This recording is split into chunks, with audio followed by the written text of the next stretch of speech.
Velkommen til Venstres årlige nyhedsudsendelse. Vi dækker alle fortællinger fra 1884.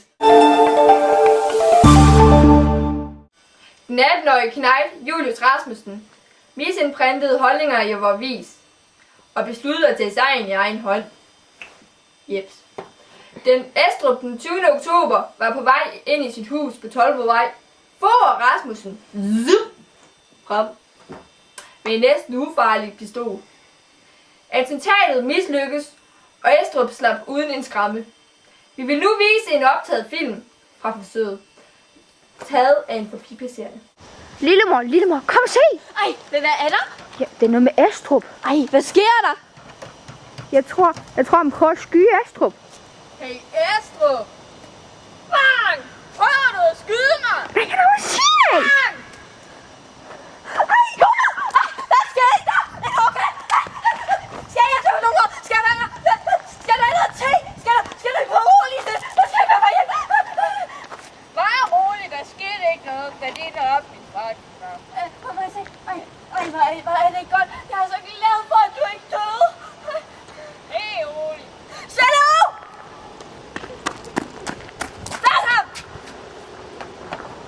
Vi vil fremhæve, at denne herre ingen konnektioner har med Venstre, og han på ingen måde giver udtryk for vores intentioner. Vi frasiger os alt ansvar for denne unge mands handling. Han er dømt til et adskillige års fængsel på Horsens Tugthus. Estrup udnyttede attentatet til at stramme sit greb om loven. Eksempelvis oprettede han den 27. oktober et bevæbnet politisk politi kaldet De Blå Gendarmer. Og den 2. november modsagde han Danmarks egen grundlov ved at forbyde kritik af kongen og regeringen.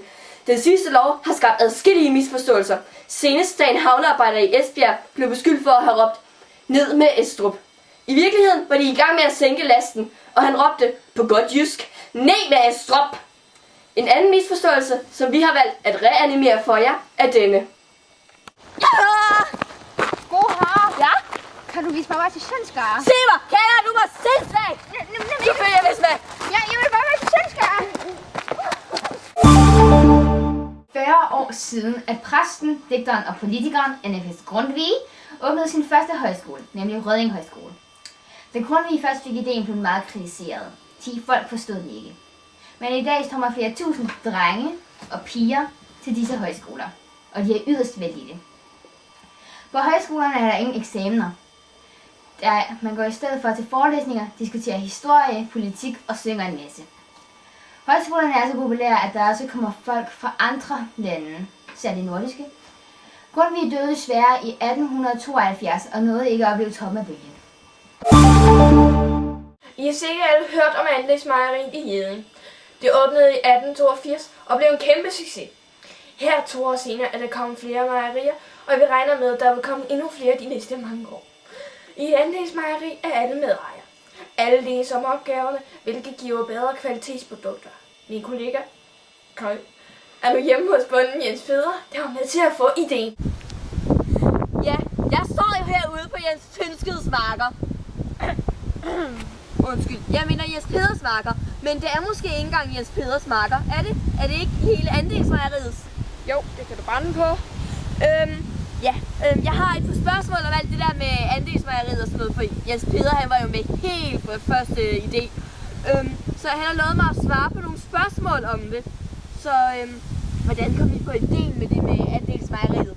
Jo, tidligere skulle vi jo lave vores egen smør og ost.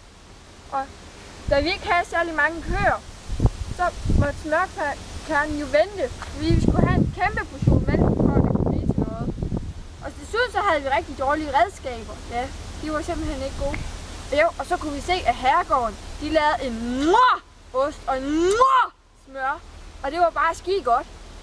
Så. Men det er ikke for jer, vel? Nej. Men vi måtte jo tage affære og gøre noget. Hvorfor var det, at herregårdens ost var meget bedre? Altså, det var fordi, at de havde mange køer, så smørkernen ikke skulle vente særlig længe. Og så kunne I ikke tjene noget? Nej, fordi folk gider jo ikke at købe en møgost og en møgsmør. Når de kan få noget meget bedre. Ja. Så da I havde fundet ud af, at I var nødt til at gøre noget, kom I så op med det samme på ideen om andelsmejeriet, eller hvordan var det? med noget nyt. Men til sidst så havde vi jo ikke flere muligheder, så vi blev nødt til at gøre noget. Så lavede vi andelsmejerien. Og er det ikke noget med, at I har et specielt system med... Er det ikke noget med, at alle ejer det? Jo, alle er med ejer. Super. Og I er tilfredse? Ja, det kan du brænde på. Jens Peter, der er mig! Jeg er nødt til at smutte. Vi skal have stikfest med persillesov. Jeg glæder mig helt vildt. Ja, og så tilbage til Werner. Jo tak. Desuden, tillykke med din første udsendelse. I år holdt Christian den 9. indgang royal sammenkomst på Fredensborg Slot. Blandt de fremmødte på blandt enden kongen af Grækenland, zaren af Rusland, kongen af dronningen af England og mange flere. Der går mange rygter om, at de diskuterer rigernes fremtid, og vi har hverken fået ved eller afkræftet det. Det var alt for denne gang. Ses næste år på gensyn. Du har her, det er andelsmejeriet. Det kan du brænde på.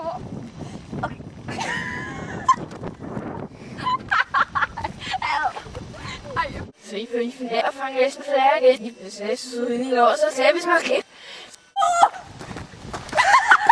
Det er noget med Estrup. Hey, hvad laver han?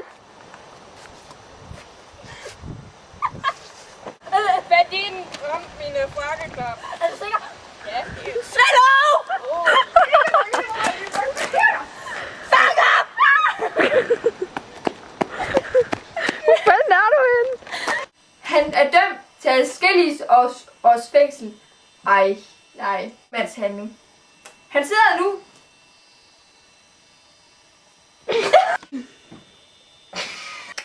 I har sikkert alle hørt om Ej, gud, hvad sker der? Bang! Prøver du at skyde mig? Bang! Hey, har vi ikke glemt noget? Estrup. Hvad laver han? Jeg tror, han prøver at skyde ham. Maja! Undskyld.